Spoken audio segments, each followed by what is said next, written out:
بسم اللہ الرحمن الرحیم الحمد للہ رب العالمین والصلاة والسلام علی سید المرسلین وآلہ الطیبین الطاہرین المعصومین۔ غدیر خم 18 ذی الحج 10 ہجری۔ حجۃ الوداع کے بعد رسول اکرم صلی اللہ علیہ وآلہ وسلم نے مدینہ منورہ کی طرف مراجعت فرمائی اور مقام غدیر خم پر پہنچ کر بحکم الہی قیام فرمایا۔ مشہور مورخ شبلی نعمانی نے اس مقام کی وجہ تسمیہ یوں بیان کی ہے: مقام خم جو جوفہ سے 3 میل پر ہے، یہاں ایک تالاب تھا۔ عربی میں تالاب کو غدیر کہتے ہیں اور اسی وجہ سے اس مقام کا نام عام روایتوں میں غدیر خم آیا ہے۔ مورخین لکھتے ہیں کہ یہاں غدیر خم پر عموماً قافلے منزل نہیں کیا کرتے تھے، کیونکہ یہاں آب و گیاہ موجود نہیں تھا۔ مولانا شبلی نعمانی کے مطابق وہاں تالاب تھا، جبکہ دیگر مورخین کے مطابق وہ جگہ بے آب و گیاہ تھی۔ اس سے یہ معلوم ہوتا ہے کہ جب اس جگہ کا نام غدیر خم پڑا تب وہاں تالاب ہوگا جو بعد میں ختم ہو گیا ہوگا۔ بس اسی سے یہی معلوم ہوتا ہے کہ رسول اللہ صلی اللہ علیہ وآلہ وسلم نے محض سستانے کے لیے قیام نہیں کیا تھا، بلکہ اللہ سبحانہ و تعالیٰ کی طرف سے رکنے کا حکم آیا تھا، تو آپ نے پڑاؤ ڈالا۔ محققین کے مطابق وہ حکم ربانی یہ تھا: اے رسول صلی اللہ علیہ وآلہ وسلم، جو آپ کے پروردگار کی طرف سے آپ پر اتارا گیا ہے اس حکم کو لوگوں تک پہنچا دیجیے، اور اگر آپ نے ایسا نہ کیا تو پھر یہ سمجھا جائے گا کہ آپ نے اس کا کوئی پیغام پہنچایا ہی نہیں، اور اللہ لوگوں کے شر سے آپ کی حفاظت فرمائے۔ بے شک خدا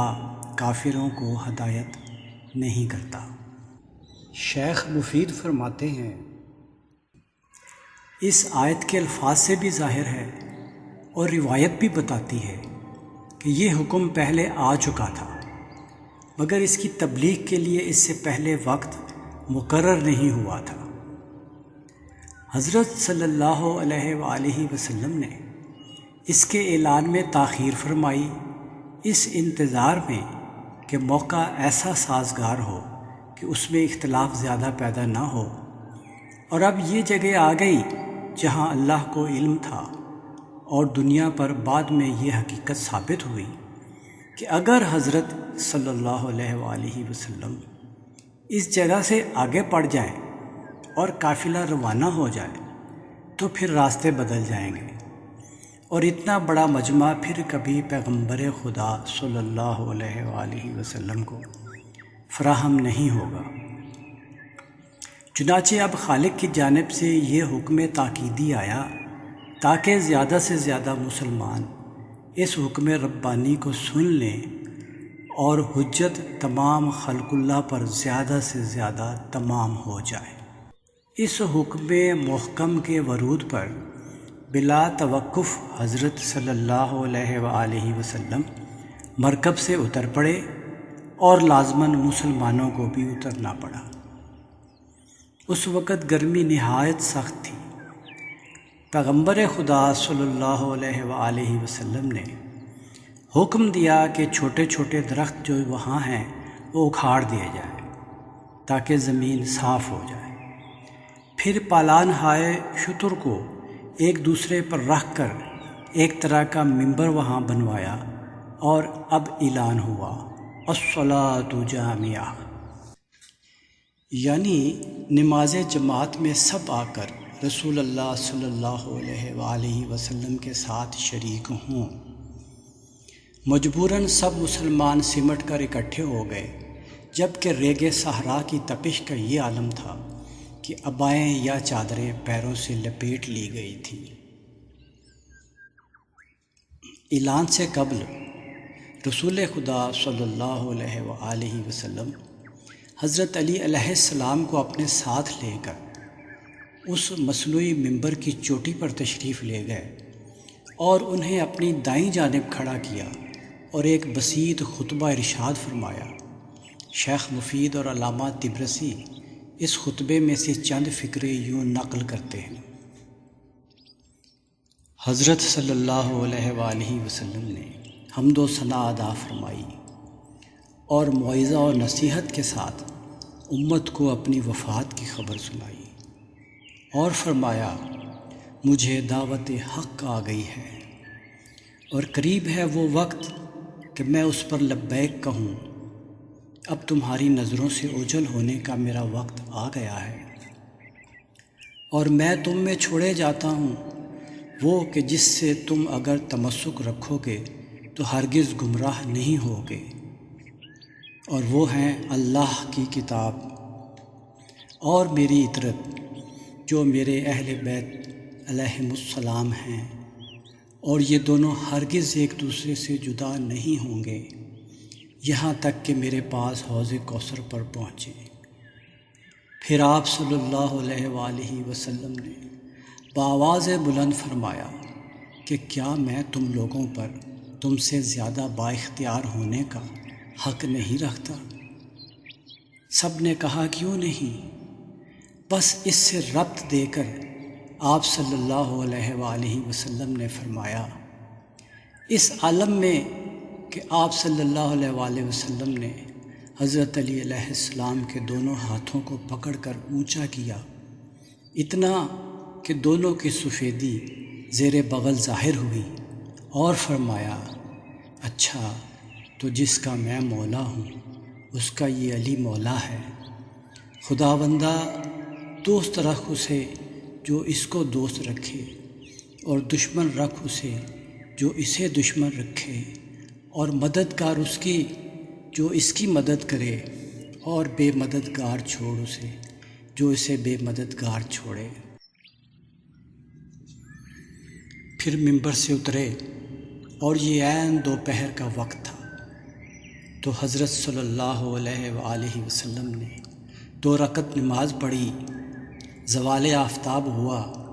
تو آپ صلی اللہ علیہ وآلہ وسلم کے مؤذن نے نماز ظہر کی اذان دی، جس کے بعد آپ صلی اللہ علیہ وآلہ وسلم نے نماز پڑھائی اور اپنے خیمے میں بیٹھے، اور حضرت علی علیہ السلام کو حکم دیا کہ وہ ایک خیمے میں جو سامنے لگایا گیا تھا بیٹھیں۔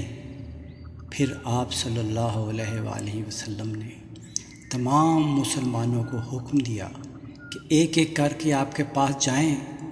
اور امیر المومنین کہہ کر سلام کریں اور امامت کی مبارکباد دیں۔ چنانچہ اس دن سب نے ایسا ہی کیا۔ پھر آپ صلی اللہ علیہ وآلہ وسلم نے ازواج اور تمام مسلمان خواتین کو حکم دیا کہ وہ سب بھی علی علیہ السلام کے پاس آئیں اور انہیں امیر المومنین کہہ کر سلام کریں۔ چنانچہ ان سب نے بھی اس پر عمل کیا، اور جنہوں نے اس میں کافی طول کلام سے کام لیا، حضرت علی علیہ السلام کو اس منصب پر مبارکباد دینے میں وہ حضرت عمر بن خطاب رضی اللہ عنہ تھے، اور انہوں نے اس پر بہت خوشی کا اظہار کیا، اور من جملہ اس کے جو کہا تھا یہ تھا کہ مبارک ہو، مبارک اے علی علیہ السلام، کہ آپ میرے اور ہر صاحب ایمان مرد اور صاحب ایمان عورت کے مولا ہو گئے۔ اور حضرت حسان بن ثابت رضی اللہ عنہ پیغمبر خدا صلی اللہ علیہ وآلہ وسلم کے پاس آئے اور کہا، کیا آپ صلی اللہ علیہ وآلہ وسلم اجازت دیتے ہیں کہ میں اس موقع پر کچھ ایسا کہوں جسے اللہ پسند کرتا ہو؟ حضرت صلی اللہ علیہ وآلہ وسلم نے فرمایا، اے حسان بسم اللہ، اٹھو۔ چنانچہ وہ ایک اونچے حصہ زمین پر کھڑے ہوئے اور تمام مسلمانوں نے گردنیں بلند کی ان کے کلام کے سننے کے لیے، تو انہوں نے اشعار پڑھنا شروع کیے جن کا ترجمہ یہ ہے: انہیں غدیر کے دن ان کے پیغمبر صلی اللہ علیہ وآلہ وسلم پکار رہے تھے مقام خم پر، اور پیغمبر صلی اللہ علیہ وآلہ وسلم سے بڑھ کر کانوں تک آواز پہنچانے والا کوئی ہو سکتا ہے؟ اور فرمایا، بتاؤ تمہارا مولا اور ولی کون ہے؟ تو سب بول اٹھے، اور کسی نے اس وقت دشمنی ظاہر نہیں کی کہ خدا ہمارا مولا ہے اور آپ صلی اللہ علیہ وآلہ وسلم ہمارے ولی ہیں، اور آپ صلی اللہ علیہ وآلہ وسلم ہم میں سے کسی کو آج نافرمانی کرنے والا نہیں پائیں گے۔ تو حضرت رسول اللہ صلی اللہ علیہ وآلہ وسلم نے ان سے یعنی حضرت علی علیہ السلام سے کہا کہ کھڑے ہو اے علی، کہ میں اپنے بعد تمہارے امام اور رہنما ہونے کو پسند کرتا ہوں، تو جس کا میں مولا ہوں اس کا یہ علی ولی ہے، تو تم سب رہو ان کے لیے مددگار اور موافقت رکھنے والے۔ اس موقع پر آپ صلی اللہ علیہ وآلہ وسلم نے دعا کی کہ خداوندا اس کے دوست کو تو دوست رکھ، اور جو علی کو دشمن رکھے اس کا تو دشمن ہو۔ اس پر حضرت پیغمبر خدا صلی اللہ علیہ وآلہ وسلم نے ان سے فرمایا، اے حسان، ہمیشہ روح القدس کے ذریعے تمہاری تائید ہوتی رہے گی جب تک کہ تم اپنی زبان سے ہماری مدد کرتے رہو گے۔ اور پیغمبر خدا صلی اللہ علیہ وآلہ وسلم اس جگہ سے ہٹے نہیں تھے یہاں تک کہ یہ آیت اتری، آج میں نے تمہارے لیے دین کو مکمل کر دیا ہے اور اپنی نعمت تم پر تمام کر دی ہے، اور تمہارے لیے دین کی حیثیت سے اسلام کو پسند کر لیا ہے۔ حضرت صلی اللہ علیہ وآلہ وسلم نے فرمایا،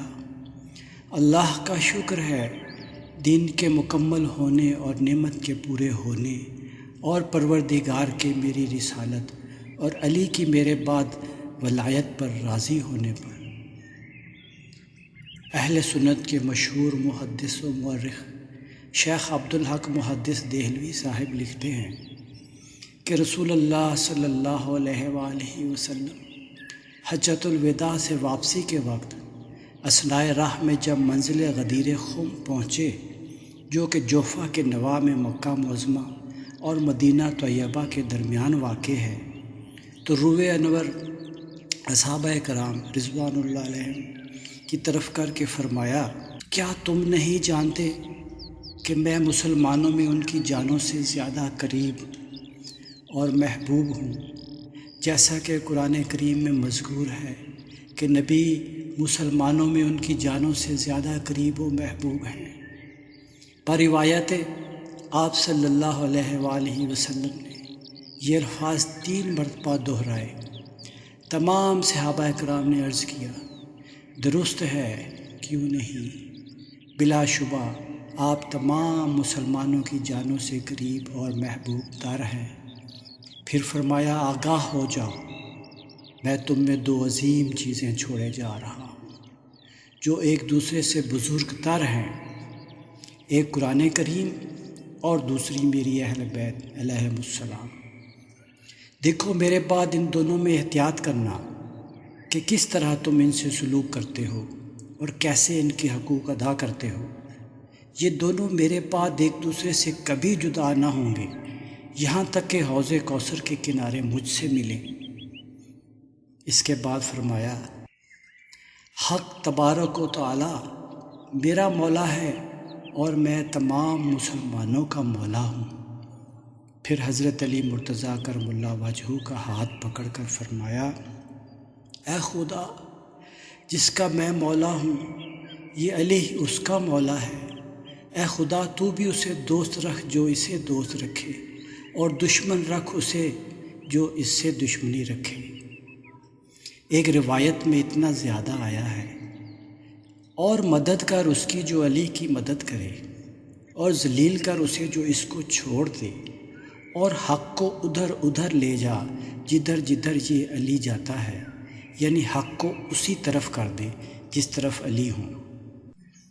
مروی ہے کہ اس واقعے کے بعد حضرت عمر رضی اللہ عنہ نے حضرت علی کرم اللہ وجہہ سے ملاقات کی اور کہا، اے ابن ابی طالب، مبارک ہو اور خوشی ہو کہ صبح شام اس حال میں تم کرتے ہو کہ ہر مرد و زن مومن کے تم مولا ہو۔ اس حدیث کو اہل سنت کے امام ولی الدین محمد بن عبداللہ الخطیب العربی نے اپنی مشہور کتاب مشکوٰۃ المصابیح میں، جو عموماً مشکوٰۃ شریف کہلاتی ہے، روایت کیا ہے، اور ابن اسیر جزری نے اسد الغابہ میں روایت کیا ہے۔ علامہ واحدی ابو الحسن علی بن احمد نیشاپوری نے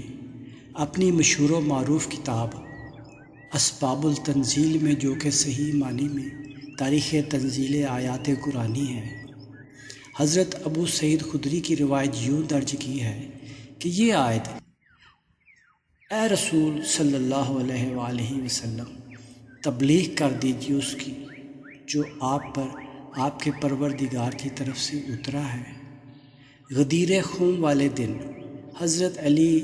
بن ابی طالب علیہ السلام کے بارے میں نازل ہوئی۔ حافظ جلال الدین سیوطی نے اپنی مشہور تفسیر در منصور فی التفسیر بالمعصور میں،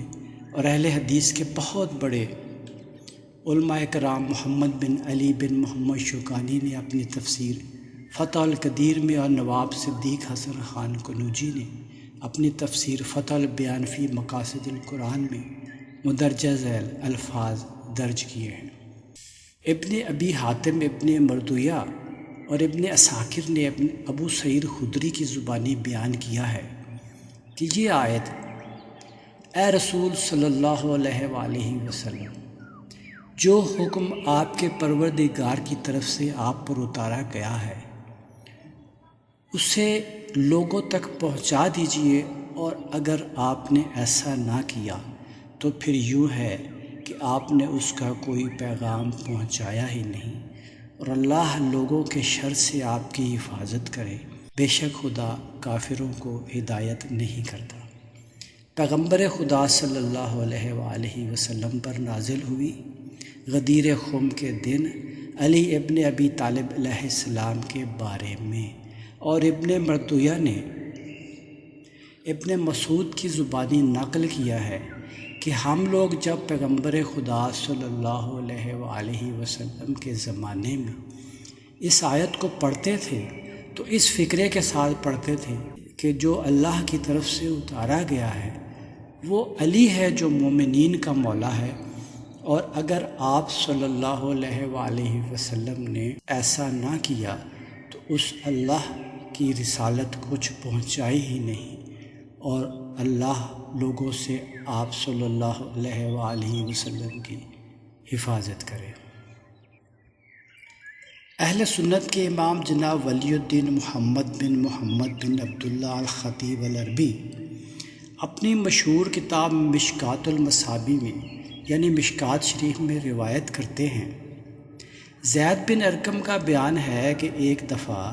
پیغمبر خدا صلی اللہ علیہ وآلہ وسلم مکہ اور مدینہ کے درمیان خطبہ دینے کے لیے سواری سے اترے اور حمد و ثنائے اللہ بجا لائے۔ اس کے بعد آپ صلی اللہ علیہ وآلہ وسلم نے فرمایا، اے لوگو، میں تو بس ایک انسان ہوں، بہت نزدیک ہے وہ دن کہ میرے پروردگار کا پیغام آ جائے اور میں لبیک کہوں۔ بلا شبہ میں تم میں دو گراں قدر چیزیں چھوڑ رہا ہوں۔ پہلی ان میں سے اللہ کی کتاب ہے جس میں ہدایت اور روشنی ہے، تو اللہ کی کتاب کو لو اور اس سے تمسک کرو، اور آپ صلی اللہ علیہ وآلہ وسلم نے کتاب اللہ پر عمل کی ترغیب دی اور اس پر بہت زور دیا۔ پھر فرمایا، میں تمہیں اپنے اہل بیت علیہ السلام کے بارے میں خدا کو یاد دلاتا ہوں۔ پھر کہا، اپنے اہل بیت علیہ السلام کے بارے میں خدا کو یاد دلاتا ہوں۔ مولانا شبلی نعمانی نے صحیح بخاری اور ترمذی کے حوالے سے یوں نقل کیا ہے: اے لوگو، میں بھی بشر ہوں۔ ممکن ہے کہ خدا کا فرشتہ جلد آ جائے اور مجھے موت کو قبول کرنا پڑے۔ میں تمہارے درمیان دو بھاری چیزیں چھوڑتا ہوں: ایک خدا کی کتاب جس کے اندر ہدایت اور روشنی ہے، خدا کی کتاب کو مضبوطی سے پکڑو، اور دوسری چیز میرے اہل بیت علیہم السلام ہے۔ میں اپنے اہل بیت علیہم السلام کے بارے میں تمہیں خدا کی یاد دلاتا ہوں۔ آخری جملے کو آپ صلی اللہ علیہ وآلہ وسلم نے 3 دفعہ دہرایا۔ یہ صحیح مسلم، مناقب حضرت علی علیہ السلام کی روایت ہے، اور نسائی، مسند امام احمد، ترمذی، طبرانی، طبری اور حاکم وغیرہ میں کچھ اور فقرے بھی ہیں جن میں حضرت علی علیہ السلام کی منقبت ظاہر کی گئی ہے۔ شاہ معین الدین احمد ندوی، جو کہ مولانا شبلی نعمانی کے شاگرد رشید ہیں، صحیح مسلم جلد 2 کتاب الفضائل باب علی علیہ السلام کو ماخذ قرار دے کر لکھتے ہیں: رسول اللہ صلی اللہ علیہ وآلہ وسلم نے مدینہ کی طرف کوچ فرمایا اور راستے میں ایک مقام غدیر خم میں ایک مختصر خطبہ دیا۔ حمد و ثنا کے بعد فرمایا: اے لوگو، میں بھی بشر ہوں۔ ممکن ہے خدا کا فرشتہ آئے اور مجھے اس کی دعوت کو قبول کرنا پڑے۔ میں تمہارے درمیان 2 بھاری چیزیں چھوڑتا ہوں: ایک خدا کی کتاب جس کے اندر ہدایت اور روشنی ہے، خدا کی کتاب کو مضبوطی سے پکڑو، اور دوسری چیز میرے اہل بیت علیہم السلام ہے۔ میں اپنے اہل بیت علیہم السلام کے بارے میں تم کو خدا کی یاد دلاتا ہوں۔ ملا علی متقی کی کنز الاعمال میں ایک ہی مضمون کے 3 جملے مختلف راویوں کی زبانی ہیں، اور مشہور الفاظ یہ ہیں: من کنت مولاہ فعلی مولاہ، اور یہی حافظ ابن حجر عسقلانی نے بھی لکھے ہیں۔ مسند میں امام احمد بن حنبل نے اور ابن اسیر جزری نے اسد الغابہ میں متعدد مواقع پر درج کیا ہے کہ علی ابن ابی طالب علیہ السلام نے کوفہ کے مقام رحبہ میں، جہاں ظاہر ہے کہ تمام اصحاب پیغمبر خدا صلی اللہ علیہ وآلہ وسلم موجود بھی نہ تھے، بلکہ صرف وہی تھے جو اتفاق سے عراق پہنچ گئے تھے اور اس وقت اس مقام پر موجود تھے، اس واقعے کی چشمدید گواہیاں طلب کی کہ جس نے اپنے کان سے رسول اللہ صلی اللہ علیہ وآلہ وسلم کو غدیر خم میں یہ الفاظ فرماتے ہوئے سنا ہے، وہ گواہی دے۔ تو 12 افراد ایسے صحابہ میں سے جو جنگ بدر میں شریک ہو چکے تھے کھڑے ہو گئے، اور انہوں نے اعلان کیا کہ ہم نے اپنے کانوں سے رسول اللہ صلی اللہ علیہ وآلہ وسلم کو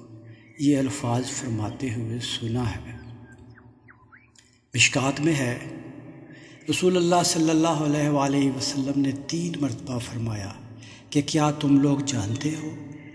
کہ میں تمام مومنوں پر خود ان سے زیادہ اختیارات رکھتا ہوں؟ سب نے کہا کہ ہم جانتے ہیں۔ تو رسول خدا صلی اللہ علیہ وآلہ وسلم نے فرمایا: جس کا میں مولا ہوں اس کا علی مولا ہے۔ اہل سنت کے مشہور و معروف عالم دین اور محقق علامہ طاہر القادری صاحب اپنی مشہور کتاب السیف الجلی علی منکر ولایت علی علیہ السلام اعلان غدیر، جس کا موضوع ہی مقام غدیر پر کیا جانے والا اعلان ولایت علی علیہ السلام ہے، کے مقدمے میں لکھتے ہیں: آج 18 ذی الحج ہے، جس دن حضور نبی اکرم صلی اللہ علیہ وآلہ وسلم نے حجۃ الوداع سے مدینہ طیبہ واپسی کے دوران میں غدیر خم کے مقام پر قیام فرمایا، اور صحابہ کرام رضوان اللہ علیہم اجمعین کے ہجوم میں سیدنا علی المرتضیٰ کرم اللہ وجہہ کا ہاتھ اٹھا کر اعلان فرمایا: من کنت مولاہ فعلی مولاہ، جس کا میں مولا ہوں اس کا علی مولا ہے۔ یہ اعلان ولایت علی علیہ السلام جس کا اطلاق قیامت تک جملہ اہل ایمان پر ہوتا ہے، اور جس سے یہ امر قطعی طور پر ثابت ہوتا ہے کہ جو ولایت علی علیہ السلام کا منکر ہے وہ ولایت محمدی صلی اللہ علیہ وآلہ وسلم کا منکر ہے۔ اس عاجز نے محسوس کیا کہ اس مسئلے پر بعض لوگ بوجہ جہالت متردد رہتے ہیں اور بعض لوگ بوجہ عناد و تعصب، سو یہ تردد اور انکار امت میں تفرقہ و انتشار میں اضافے کا باعث بن رہا ہے۔ ان حالات میں میں نے ضروری سمجھا کہ مسئلہ ولایت و امامت پر 2 رسالے تالیف کروں، ایک بعنوان السیف الجلی علی منکر ولایت علی علیہ السلام، دوسرا بعنوان القول المعتبر فی الامام المنتظر علیہ السلام۔ پہلے رسالے کے ذریعے فاتح ولایت حضرت امام علی علیہ السلام کے مقام کو واضح کروں، اور دوسرے رسالے کے ذریعے خاتم ولایت حضرت امام مہدی علیہ السلام کا بیان کروں، تاکہ جملہ شبہات کا ازالہ ہو اور یہ حقیقت خاص و عام سب تک پہنچ سکے کہ ولایت علی علیہ السلام اور ولایت مہدی علیہ السلام اہل سنت و جماعت کی معتبر کتب احادیث میں روایات متواترہ سے ثابت ہے۔ میں نے پہلے رسالے میں حدیث نبوی صلی اللہ علیہ وآلہ وسلم کی 51 روایات پوری تحقیق و تخریج کے ساتھ درج کی ہیں۔ اس عدد کی وجہ یہ ہے کہ میں نے ان سال اپنی عمر کے 51 برس مکمل کیے ہیں، اس لیے حصول برکت اور اکتساب خیر کے لیے عاجزانہ طور پر عددی نسبت کا وسیلہ اختیار کیا ہے، تاکہ بارگاہ علی المرتضیٰ علیہ السلام میں اس حقیر کا نذرانہ شرف قبولیت پا سکے۔ غدیر خم۔ غدیر خم کا دوسرا حصہ جو 50 مستند احادیث مبارکہ پر مشتمل ہے، ہمارے اگلے پروگرام غدیر خم حصہ 2 میں ملاحظہ فرمائیے۔